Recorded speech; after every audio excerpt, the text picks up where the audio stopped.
नमस्कार। जय भीम साथियों, दैनिक दस्तक पर आपका स्वागत है। मैं हूं आपका होस्ट जेपी गौतम। बिहार के सीतामढ़ी में सिर्फ जय भीम बोलने पर बाबा साहब के एक अनुयायी को मार दिया जाता है और आज तक उसकी सही तरह से रिपोर्ट भी नहीं लिखी गई है। मध्य प्रदेश के मुरैना में बाबा साहब के जन्मोत्सव का कार्यक्रम चलता है। वहां पर एक दलित की हत्या कर दी जाती है। ये तो साथियों सिर्फ दो घटनाएं जिनमें जान गई है वो मैंने आपको बताई है, लेकिन ऐसी तमाम घटनाएं 14 अप्रैल के दिन आई।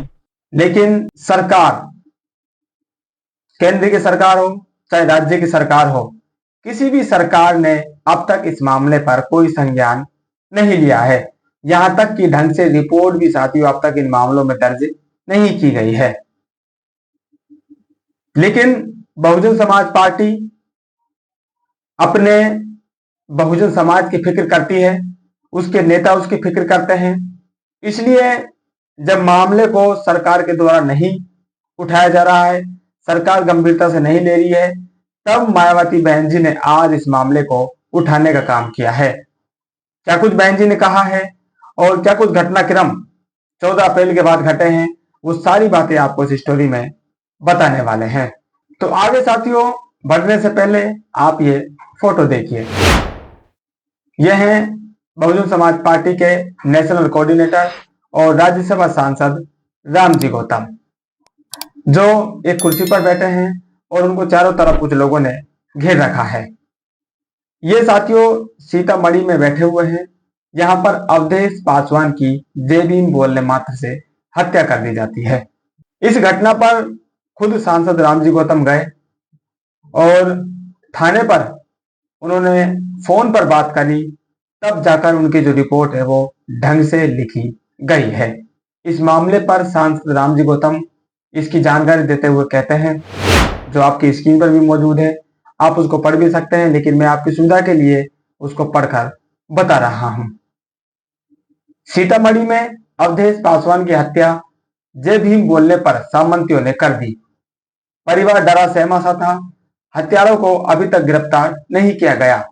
संबंधित अधिकारियों से बात कर 2 और अपराधियों को एफआईआर में शामिल करने की मांग की है। परिवार को हर संभव मदद की जाएगी। यानी कि यहां पर साथियों सांसद रामजी गौतम कह रहे हैं कि जब मैंने फोन किया तब 2 और अपराधियों का नाम उस एफआईआर में दर्ज करवाया है। यानी कि इससे पहले जो नाम उसमें दर्ज थे वो सही नहीं थे, या वो कम दर्ज किए गए थे, या जानबूझकर उनको छोड़ा गया है, या क्या कुछ पूरा मामला है, ये तो साथ ही वहां की जो लोकल पुलिस है वही बता सकती है।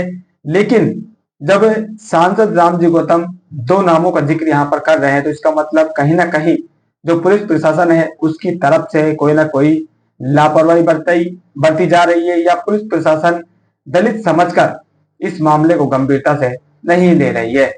एक राज्यसभा सांसद जाकर बिहार राज्य में साथियों जाकर अगर रिपोर्ट दर्ज कराने का काम कर रहा है, तो आप सोचिए इस देश की जो कानून व्यवस्था है वो किस स्तर की गिर चुकी है। खासकर जब दलित समाज के मामले होते हैं तो उन मामलों में कानून व्यवस्था का रवैया क्या होता है वो आप इस मामले से समझ सकते हैं। इसके बाद मुरैना में आप देखेंगे, मुरैना में बाबा साहब का जन्मोत्सव का कार्यक्रम चल रहा था। उस कार्यक्रम में ऐसे ही कुछ जातिवादी सामंती किस्म के लोग जुलूस पर ही हमला कर देते हैं, जिसमें एक दलित की हत्या कर दी जाती है। उस मामले को खुद बहन जी ने उठाने का काम किया है। इससे पहले सांसद रामजी गौतम ने इस मामले को उठाया और इस मामले पर बहुजन समाज पार्टी मध्य प्रदेश में प्रदेश स्तरीय एक धरना प्रदर्शन भी करने जा रही है, जिसकी तारीख है 2 मई। 2 मई को एक विशाल धरना प्रदर्शन पूरे राज्य भर में होने वाला है, जिसकी अगुवाई खुद सांसद रामजी गौतम करने वाले हैं। इसके अलावा और तमाम मामले साथियों सामने आए, जहां पर कई कार्यक्रमों में हमले किए गए, उनको बिगाड़ने की कोशिश की गई। कहीं पर बाबा साहब की मूर्ति पर कालिक पोती गई, कहीं पर बाबा साहब की मूर्ति को खंडित किया गया, कहीं पर बाबा साहब की मूर्ति को उखाड़ कर ले जाया गया। ऐसी तमाम घटनाएं 14 अप्रैल के दिन हुई। लेकिन जिस सरकार का शासन इस देश में चल रहा है, उस सरकार के नुमाइंदों ने बाबा साहब के सामने हाथ जोड़े, जय भीम उन्होंने बोले, सर साथियों उन्होंने झुकाने का काम किया, बाबा साहब के गुणगान गाए, सत सत नमन उन्होंने किया, लेकिन उसी बाबा साहब के अनुयायियों को उन्होंने इस तरह से मरने के लिए छोड़ दिया और कोई भी पुलिस प्रोटेक्शन नहीं देने का काम किया। इसी मामले को साथियों बहन जी ने उठाया है और सरकार को कहा है कि सरकार सिर्फ दिखावा कर रही है और ऐसे दिखावा बातों से आपको सावधान रहना है। बहन जी का कहना है, संविधान निर्माता भारत रत्न परम पूज्य बाबा साहब डॉक्टर भीमराव अंबेडकर की जयंती पर इस बार देश के कई राज्यों में इनकी प्रतिमा का अनादर व उस मौके पर कार्यक्रम जुलूस पर सामंती तत्वों के हमलों में अनेक लोगों के हताहत होने की घटनाएं अति शर्मनाक व यह सरकारों के दोहरे चरित्र का प्रमाण है। ऐसे दुखद मामलों में खासकर मध्य प्रदेश के मुरैना में अंबेडकर जुलूस पर हुए हमले में दलित की हुई हत्या व अनेकों के घायल होने की घटना अति निंदनीय है, जिसमें दोषियों के विरुद्ध अभी तक भी सख्त कार्रवाई नहीं किए जाने से राज्य सरकार इसमें स्पष्ट संलिप्तता को लेकर कटघरे में है। क्या कोई नेता साथियों आपके पक्ष में आया? क्या किसी नेता ने या किसी अन्य दलित नेता ने सरकार को दोषी ठहराया? यहां पर बहन जी कह रही है कि इसमें सरकार संलिप्तता स्पष्ट दिखाई दे रही है। क्या कोई बहन जी के अलावा कोई और नेता आपके पक्ष में आया? क्या कोई और पार्टी आपके पक्ष में इस तरह से बोल रही है? आपकी आवाज, आपकी दर्द, आपकी समस्या अगर कोई साथी समझता है तो वो आपके अपने लोग समझ सकते हैं। कोई दिखावेबाज, कोई नाटकबाज या कोई वोट चोरी करने वाला आपके दर्द को साथियों नहीं समझ पाएगा। इस बात को आप जितनी जल्दी समझ जाएंगे उतनी ही जल्दी आपको इन समस्याओं से निजात पाने में मुक्ति मिलेगी। बहन जी ने सीधे सीधे कहा है कि सरकार इन मामलों में संलिप्त है।